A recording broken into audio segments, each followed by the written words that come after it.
heard this thing so many times, and I just do not understand it. Like when people are like, I was born in 1990, that came out before I was born, so it doesn't merit or I shouldn't watch it. You're basically saying that it's okay to be an ignorant idiot because you were born in a certain age.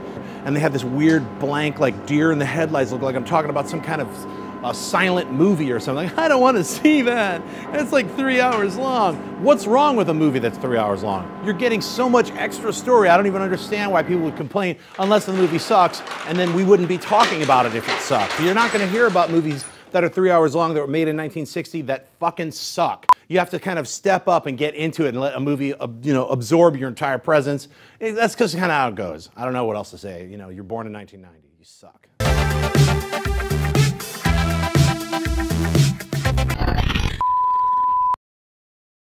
It's time to get sweaty. It's time to get sweaty. Let's start over. What's up, sweaties? It's Jon Schnepp. You're watching the Sweaty Nerd Show. Today we're going to cover the greatest werewolf movie ever made, a video game that I still have never played, and a whole bunch of comic books featuring the Man of Steel. You're watching the Sweaty Nerd Show.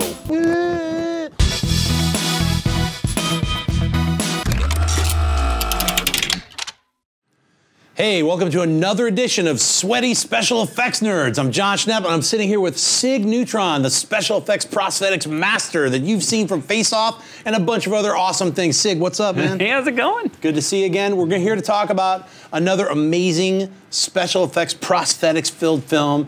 This film is my favorites, actually. Yeah, this film is one of the top 10 of all horror films. It's one of the Big Daddy werewolf films. It's American Werewolf in London. So this film came out in 1981, and I remember seeing it in the theater, and it blew me away. Not only as one of the best special effects werewolf films, that and The Howling at the time were dueling for best special effects werewolf films, and it still, in my opinion, are. It also had some of the greatest gore effects and horrific scenes of living zombies haunting the main character, who is now a werewolf. Spoiler! The main character is the werewolf. So anyway, Cig, let's talk about American Werewolf in London. What are your thoughts on it? Yeah, well, I mean, probably one of the most famous scenes in the movie is the transformation scene. Yeah, let's go to that. Oh my God! Right? So who did that? Well, Rick Baker and and a whole team of people. But Rick Baker actually won the Oscar for Best Makeup that year for this film, and they actually. On set days, they actually did 10 hours of makeup on David Naughton, and they only shot for 5 minutes because it took so long to take it off, and it took so long to put it on that they, so like, it's like 10 hours makeups, 5 minutes of shooting, and then like 4-hour removal. And that was a shoot day. Yeah, and this is one of the films that started those like incredibly laborious, really long, extended special effects scenes in all monster movies for the next like five years or so. It was like, I'm turning into something. For like 5 minutes.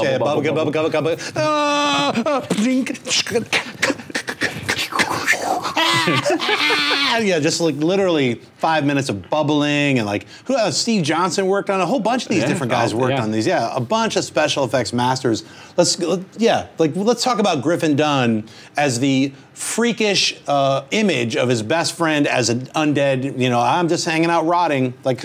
Yeah, that was one of my favorite parts of the film, because not only do you have the aspect of the werewolf, but you have like this weird side character that's just his dead best friend. He just keeps getting more and more like decayed as the film goes by. Spoiler. Yep. A lot of spoilers are going to be in this show, guys. So, do we have any more images that we want to talk about? Yep, that's the old snouty breaking out of my human face. How do they do that effect? Well, they usually have like a foam latex skin, and there's like some rigid pieces behind it, and they just sort of push through. A lot of the times they excuse me. A lot of times they have like cutaway. When you see a tight scene, it's probably like a fake prop thing. When his hand grows, that's actually, he's really standing there, but they have someone holding a fake arm out of screen and then another device that's pushing the hand up. So with the shooting and the editing, it looks like his hand stretching, but it's actually a fake arm. Wow. Well, if you guys have never seen American Werewolf in London, you should do yourself a favor and check this film out. John Landis directed it. It's an incredible film. It's one of my top 10, so one of my all-time favorite horror films. Thanks again for tuning in. And Cig, where can people find you online? You can find me on Twitter and Instagram, Cig Neutron, and bizarrogogo.com. Awesome. All right, Sweaties, I will see you next time where we talk about another crazy special effects prosthetic monster movie. Hey, stay tuned, don't go away. There's a lot of millions of other stupid piece of shit fucking things you can watch on YouTube, but you should be watching Sweaty Video Game Nerds because it's coming up next, and don't be a jerk.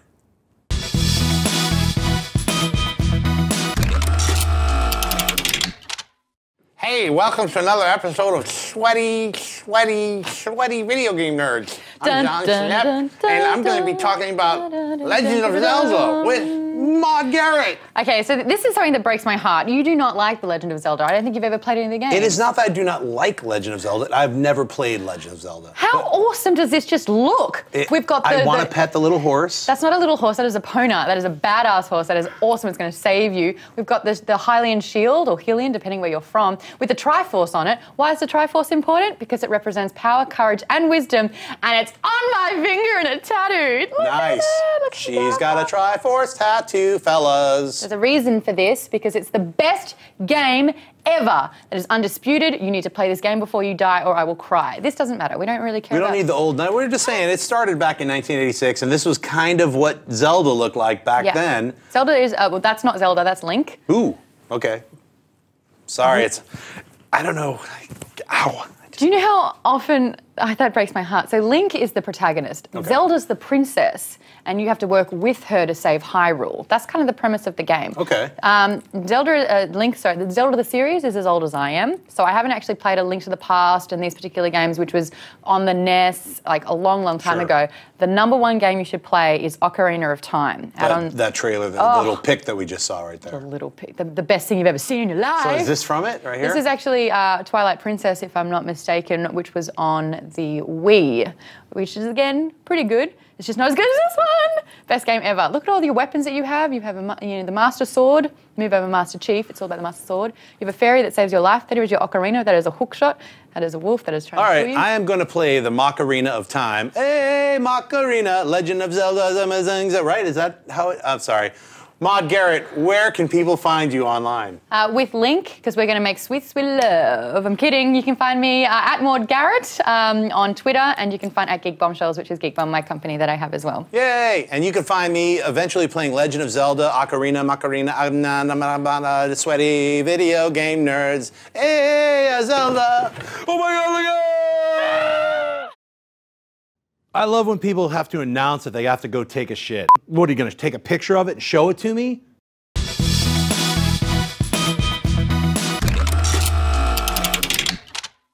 Hey, welcome back to another Sweaty Sci Fi Nerds. I'm Jon Schnepp, and with me I've got Chris Gore, a founder of Film Threat, and you've seen him on G4. He's gonna be talking with me about this week. We've got Blade Runner, all right? Now, if you've never seen Blade Runner, it came out in 1982, and it is, I think, to me, one of the best science fiction films ever made. Chris, what do you think about Blade Runner? Absolutely one of the best sci-fi movies ever made. And what's great about that movie is, if you haven't seen it, you have to see it because it holds up to today. A lot of the stuff that we watch now, the special effects actually do not, hold up. They don't hold up. You can see the line around the green screen or the blue screen, around their heads. And the special effects in Blade Runner really, really, and not only that, you've got everything from the score to Harrison Ford in his prime. You got Vangelis rocking it. I mean, oh my God. And just it's also I love a sci-fi movie where I think about that movie after. It's not, the experience doesn't end with the credits. It continues on in your thinking and discussing. And I think we're going to keep thinking about it up until 2019, when it was actually supposed to be the Los Angeles of the future. Here we are in 2015. This movie came out in 1982. Well, we're still talking about it. It's still relevant. Right, and this is what's crazy now. We live in a time now where we're actually seeing because a lot of the sci-fi was, the sci-fi is way in the future. Star Trek was always set in the 23rd century, right? We're not going to live to see that, but I mean, we're actually seeing these near future things that are happening. 4 years from now, Blade Runner. Yeah, and then 2015, we're already living in, Marty McFly's 2015. Right, we might not have spinners, but we do have a flying car. It doesn't really work too well But what's weird that Blade Runner predicted what would happen in culture, in society, where we would see a mishmash. And living in Los Angeles, as you and I do, you look at LA, and LA has become, if you just have flying cars, It's Blade Runner now. We live in Blade Runner. There's there's Chinatown. There's people speaking a mishmash of different languages. It's very culturally diverse. I like it because of the food. But the characters in Blade Runner, I mean, you could see like from the pollution and everything else, we're kind of living that. And with global warming going the way it is, yeah, we might be all having the rain suits and the weirdness and no more animals. Right. Sadly, I don't really want to live in a Blade Runner world. Right. But to me, it's one of the greatest science fiction films because it's also an adult science fiction story. I mean, it came out a few years after Star Wars. Mm-hmm. You had Han Solo and everyone was like, oh, it's going to be some action film. And it's a drama, it's a thriller just set in the future. And it's really about a guy having to retire.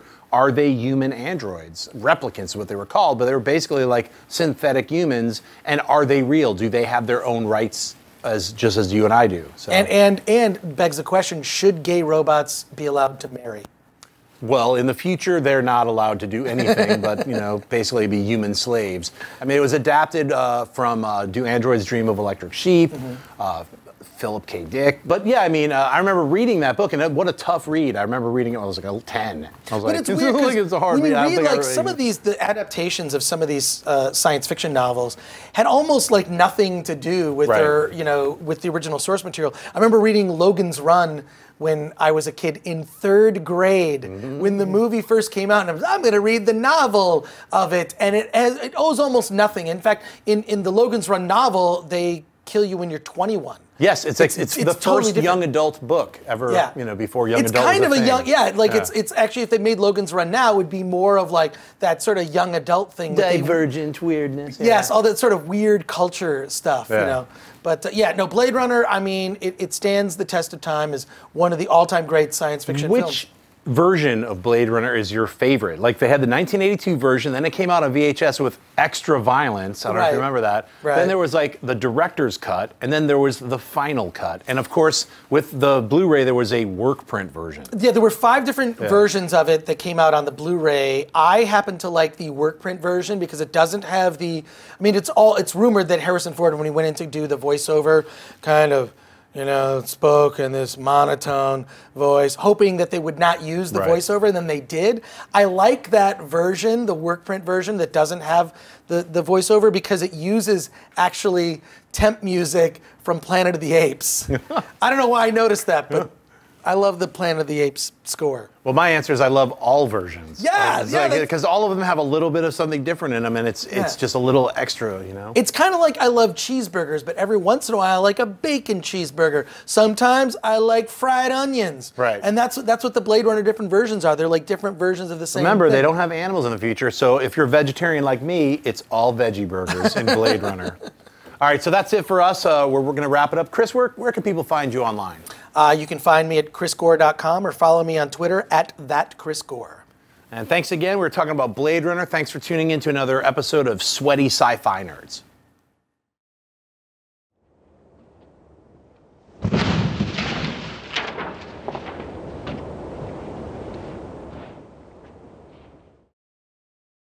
Hey, sweatfuck, sweatface, fuck you. How you doing? How come you haven't subscribed yet? Why are you just sitting there blankly looking at me? Click that button, idiot, right there. That button that's not there, that's probably over here, but fuck you, it's right there. Click that button, theStream.tv, son.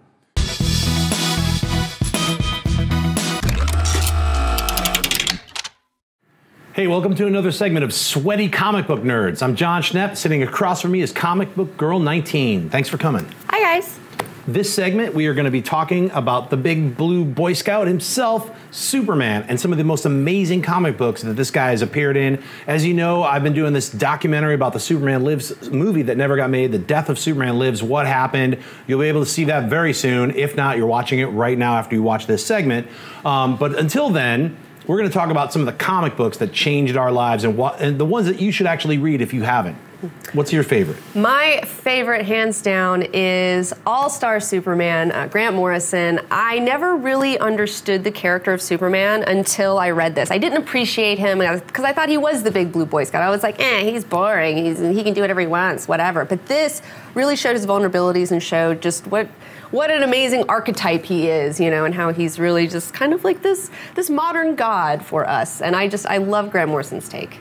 Yeah, Grant Morrison is the myth writer. He takes mythos, like comic book characters, and adds so much to that. He takes things that we've taken for granted, breaks them apart, recontextualizes them, and makes them more important. Yeah, I mean, when you combine him with Frank Quitely, with that All-Star Superman, that is a classic. All 12 issues are just perfect storytelling. Yeah, so great. And I love Lex Luthor in that too. You know, you got your Lex in there, and he's just classic Lex. And I love that Grant Morrison writes him with being obsessed with eyebrows. You know, it's just hilarious. Like, and he's drawing on his own eyebrows. It's so kooky and so much fun. I just love it. Yeah, that's a fantastic comic. If you haven't checked that out, I highly suggest reading that. For me, I'm going to go back old school style and talk about the rebirth of Superman done in the 80s, done by John Byrne. He's writer-artist of classics like the X-Men. He jumped over to DC to basically jumpstart the Man of Steel with a comic book called The Man of Steel.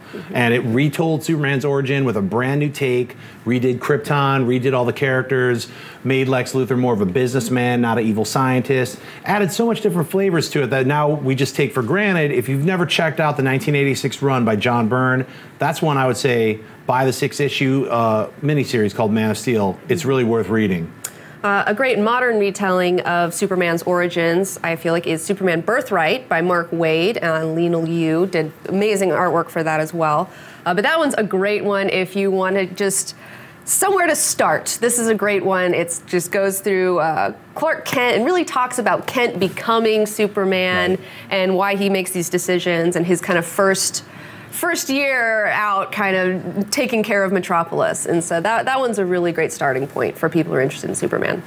I'll say one of my favorite single issues that I've ever read, and one that's really worth owning, is Alan Moore's Superman annual called For the Man Who Has Everything. It's illustrated by Dave Gibbons, and it's basically has Superman, Batman, and Wonder Woman with Robin. They go to the Fortress of Solitude to hang out. Who's waiting there? Mongol with this creepy alien flower that puts Superman in a coma.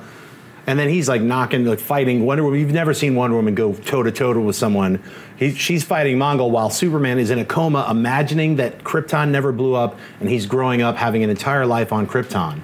It is fantastic. It is one of the greatest takes of the Superman character by just taking it apart. Alan Moore's just like Grant Morrison, a great storyteller. Will take the elements there, mix them up a little bit, and give you something brand new so that you have a different take on those characters. That's it for us for Superman. Thanks for tuning in. Check out some of those Superman comic books because you should really learn about the history of Superman and enjoy these comics that we're telling you. We'll be back with more Superman stories next time. Comic Book Girl 19, where can people find you? Check me out on YouTube, Comic Book Girl 19. That's my channel. I'm always there. Awesome. Thanks again. I'm Jon Schnepp. Thanks for tuning in to Sweaty Comic Book Nerds. I'll see you guys next time.